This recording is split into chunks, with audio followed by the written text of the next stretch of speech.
আপনি আগে কোন দল করতেন? আমি বিএনপি করতাম, এখন কোন দল করেন? এখন আমি জামাতে যোগ দিছি। আল্লাহ রহমতে যতদিন আমি বাঁচি আমার জামাত ইসলামের দল করুন। আচ্ছা, আগে বিএনপি করতেন, এখন কেন জামাতে যোগ দিলেন? এখন যোগ দিছি এই কিছুদিনের ভিতরে বাংলাদেশে আজ আছে গান আছে, অল্লিতে গল্লিতে রাইতে আপনি একটার পর আটটার না, সোজা হিসাব আপনার লগে যা থাকবো সব লইয়া যাবো।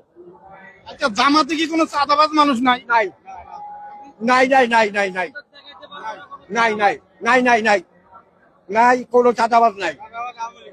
জামাতের কোন দিকটা আপনার ভালো লেগেছে যে এই কারণে আপনি জামাত করতেছেন? জামাতের ভালো, আমার কাছে সব দিকে ভালো। আর বিএনপির কোন দিকটা খারাপ লেগেছে? বিএনপির বিএনপি যে জায়গা জায়গা চিন্তাই রাহাজানি, ওই দোকানে যায় 5,000 দিবি, আমার ভাই গ্যারেজে গিয়ে 2,000 টাকা দিতে হইব।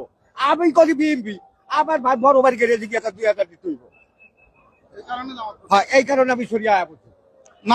নামাজ কি 5 ওয়াক্ত কন্টিনিউ করতেছেন? নামাজ আমি এখনো পড়া ধরি নাই, তবে মাঝে মাঝে পড়তাম, তবে ইনশাল্লাহ এখন আল্লাহ বাঁচা রাহে।